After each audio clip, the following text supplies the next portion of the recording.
Informasi dari RRI Manado, RRI Gorontalo, RRI Tahuna, dan RRI Talaut dalam Lintas Magota.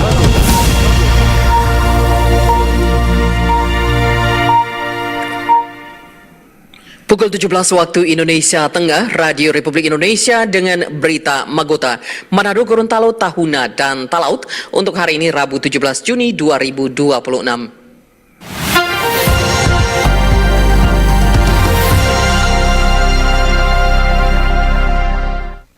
Selamat sore pendengar dan pemirsa di mana saja berada, kita berjumpa dalam Lintas Berita Magota bersama saya Ika Darsono Mamuaya. Kita ikuti berita dari RRI Manado. Pangdam 13 Merdeka, Maijen TNI Mirsa Agus mengatakan peringatan hari ulang tahun Kodam 13 Merdeka ke-68 menjadi momentum untuk memperkuat kebersamaan, profesionalisme serta pengabdian kepada bangsa dan negara. Kodam 13 Merdeka melaksanakan acara syukuran memperingati hari ulang tahun HUT ke-68 pada Rabu siang di Aula Gradika Jaya Sakti Kodam 13 Merdeka. Acara syukuran dihadiri langsung Pangdam 13 Merdeka Maijen TNI Mirsa Agus bersama Ketua Persid Kartika Chandra Kirana, Leli Mirsa Agus, serta jajaran prajurit dan ASN Kodam 13 Merdeka. Mengusung tema Kodam 13 Merdeka bersama rakyat Indonesia Maju, peringatan HUT kali ini menjadi momentum untuk memperkuat kebersamaan, profesionalisme, serta pengabdian kepada bangsa dan negara. Pangdam Maijen TNI Mirsa Agus menyampaikan ucapan selamat kepada seluruh keluarga besar Kodam 13 Merdeka yang telah membawa satuan ini tetap kokoh hingga memasuki usia ke-68 tahun.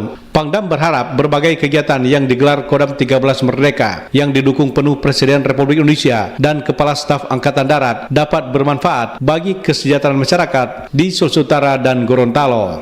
Pertama, kami mengucapkan syukur kepada Allah Tuhan Yang Maha Kuasa karena atas berkatnya sehingga sampai hari ini Kodam 13 Merdeka masih percaya masyarakat dan negara untuk mengawal yang pertahanan di daerah Sulawesi Utara dan Gorontalo.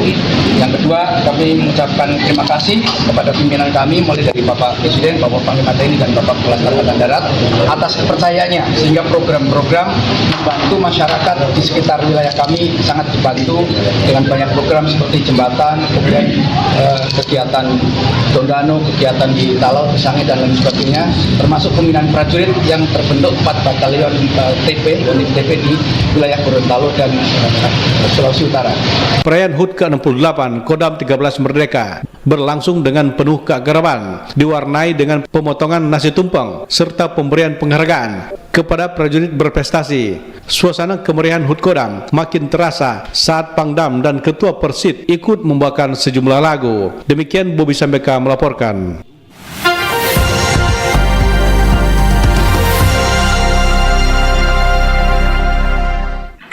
Kita ikuti berita dari RRI Gorontalo.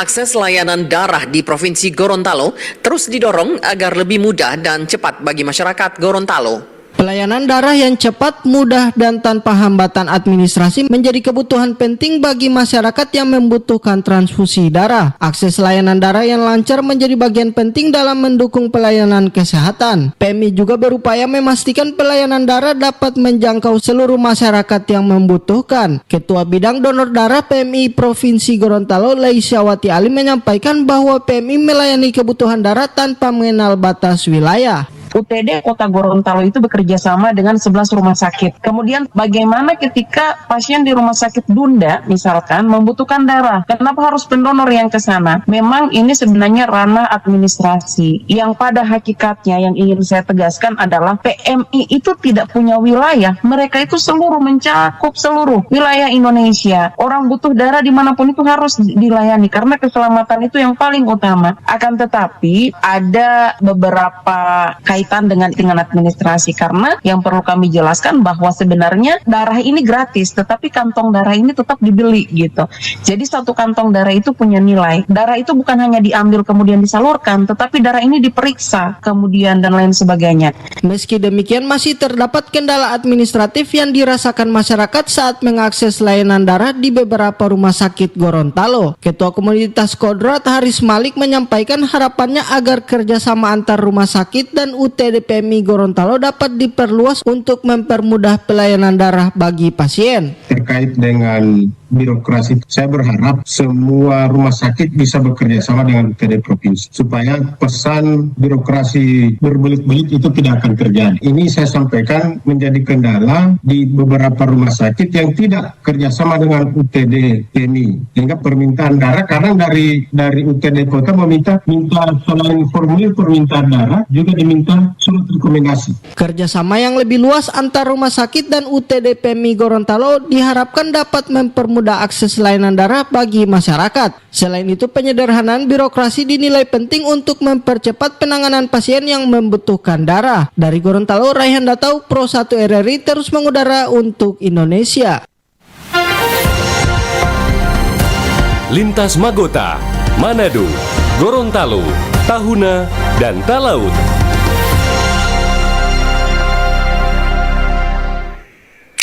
Selanjutnya kita ikuti berita dari RRI Tahuna.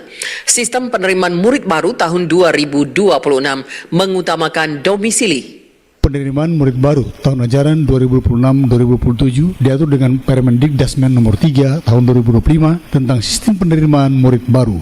Di samping itu juga dikuatkan dengan keputusan Bupati Kabupaten Kepulauan Sangihe nomor 118 tahun 2026 tentang petunjuk teknis sistem penerimaan murid baru untuk jenjang TK, SD, dan SMP. Pelaksana tugas Kepala Dinas Pendidikan dan Kebudayaan Kabupaten Kepulauan Sangihe, Juli Manangkalangi, diwawancara RRI Rabu 10 Juni 2026 mengatakan untuk penerimaan murid baru tahun ini tidak ada perubahan cukup besar. Alasannya karena jalurnya masih sama, yaitu jalur domisili, prestasi, mutasi orang tua, dan afirmasi. Namun yang agak berbeda dari tahun sebelumnya, untuk sistem penerimaan murid baru tahun ini lebih diprioritaskan untuk jalur domisili. Jadi penerimaan murid baru ini diprioritaskan dulu jalur domisili, jangan dulu menerima jalur yang lain. Jadi sepanjang kuota untuk jalur domisili itu masih tersedia, kepala sekolah tidak diperkenankan membuka misalnya jalur prestasi, jalur mutasi, dan lain-lain. Lanjut dikatakannya, berdasarkan petunjuk teknis Bupati sangat jelas terkait penerimaan murid baru, mengatur jumlah rombongan belajar dan domisili. Dan hal ini sudah dianalisa oleh pihak Dinas Pendidikan Kebudayaan Sangihe secara berjenjang mulai dari TK, SD, dan SMP. Alexander Dalengkade melaporkan.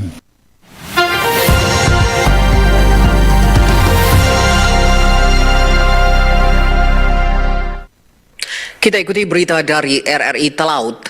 Harga sejumlah daging di pasar Melongwane mengalami kenaikan. Daging yang naik diantaranya daging ayam. Harga sejumlah komoditas pangan mulai mengalami perubahan tren kenaikan di pasar tradisional Melongwane, Kabupaten Kepulauan Talaut. Harga daging yang naik diantaranya daging ayam broiler. Daging ayam broiler naik dari sebelumnya Rp50.000 per ekor menjadi Rp55.000 per ekor. Usi Penny, salah satu pedagang, menyebutkan kenaikan daging ayam terjadi karena harga daging yang dari Manado juga ikut mengalami kenaikan. Harga ayam 1 ekor 11.55, Mbak, 110 dengan 100. Kalau ayam naik atau turun ini? Atau naik. Biasa berapa dia? Biasa penjualan 50. Meski demikian, pedagang menyebutkan minat masyarakat membeli daging ayam masih cukup baik. Hanya saja sebagian pembeli mulai menyusihkan jumlah belanja atau mengurangi porsi pembelian. Dari biasanya per ekor, sekarang lebih memilih eceran atau setengah kilogram. Sementara daging lain seperti daging B2 masih stabil di Rp100 hingga Rp110.000 per kilogram. Daging sapi berada di Rp140.000 per kilogramnya. Dari Melongwane, Kepulauan Talaut, Marsuki Mengero terus mengudara untuk Indonesia.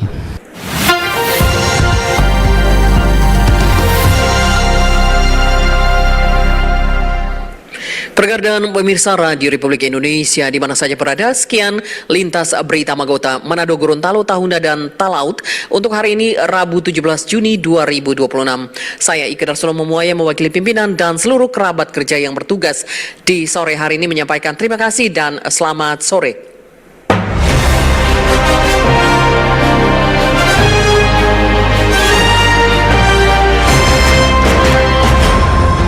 Demikian informasi dari RRI Manado, RRI Gorontalo, RRI Tahuna, dan RRI Talaut dalam Lintas Magota.